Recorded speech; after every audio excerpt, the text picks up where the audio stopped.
আগের ভিডিওতে তোমাদের বলেছিলাম আমরা যাচ্ছি আয়ুষের কিছু কাজে। সকালে শুধু চা বিস্কিট খেয়ে বের হয়েছি, তাই এগুলো এখন নিয়ে নিলাম। আমার এক ভিউয়ার মিঠু সরকার আমাকে একটা কমেন্ট করেছে, সেই কমেন্টটা আমি তোমাদের পড়ে শোনাতে চাই। বোনটা আমাকে লিখেছে, তোমার প্রতিটি ভিডিও আমি দেখি, আমার অনেক ভালো লাগে তোমার ভিডিও। হয়তো কখনো কাজের চাপে দেখা হয় না, কিন্তু কয়েকদিন ধরে তোমার ছেলের সাথে সবাইর এই আনন্দের সব ভিডিওগুলো আমি দেখছি। সত্যি বাচ্চারা যখন বড় হয়ে মা বাবার স্বপ্ন পূরণ করে, এটা যে কত বড় আনন্দ তা তোমাকে দেখে বোঝা যাচ্ছে। তোমার ছেলের জন্য অনেক অভিনন্দন রইল। আমারও একটা ছেলে আছে, এখন ক্লাস 10-এ পড়ছে। তোমার কমেন্টটা আমার মন ছুঁয়ে গেল। সবাই ভিডিও দেখে, কিন্তু খুব কম মানুষ আছে যারা মনের ভাবটা এত সুন্দর করে ভাষায় প্রকাশ করে। তুমি ঠিকই বলেছ, স্বপ্ন পূরণ হওয়াটা অনেক আনন্দের, যা ভাষায় প্রকাশ করা যায় না। তবে জানো তো, আমি কখনো ভাবিনি যে আমার ছেলে ডক্টর হবে। আয়ুষ যখন স্কুলে পড়তো তখন ওর স্কুলের পড়ার প্রতি শুধু ধ্যান দিয়েছি।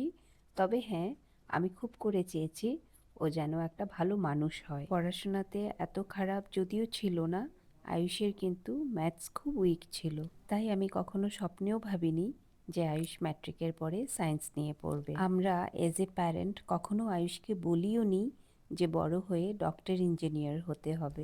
আমি মনে করি মা বাবার স্বপ্ন ছেলে মেয়ের উপর চাপিয়ে না দিয়ে ছেলে মেয়ের কী স্বপ্ন সেদিকে লক্ষ্য রেখে সেটাতে সাপোর্ট করে, তবে সেই স্বপ্ন পূরণটা বেশি আনন্দের হয়। এই পৃথিবীতে প্রতিটা বাচ্চাই ইউনিক, প্রতিটা বাচ্চার মধ্যেই কিছু না কিছু ট্যালেন্ট আছে। সব বাচ্চা যে পড়াশোনায় ভালো হবে তার কোনো মানে নেই। ক্লাসে কিন্তু সব বাচ্চারা ফার্স্ট হয় না। তবে যে বাচ্চার যে ট্যালেন্টটা আছে, সেই ট্যালেন্টটাকে যদি আমরা পলিশ করি, সেই দিকে সে সাকসেসফুল হয়ে যায়।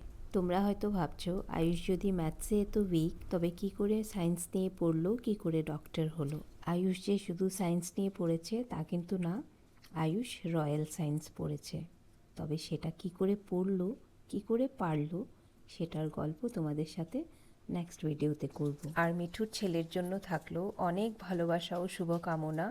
অনেক ভালো মানুষ হও, অনেক বড় মানুষ হও, আর সব স্বপ্ন পূরণ করো। দেখা হচ্ছে পরের ভিডিওতে।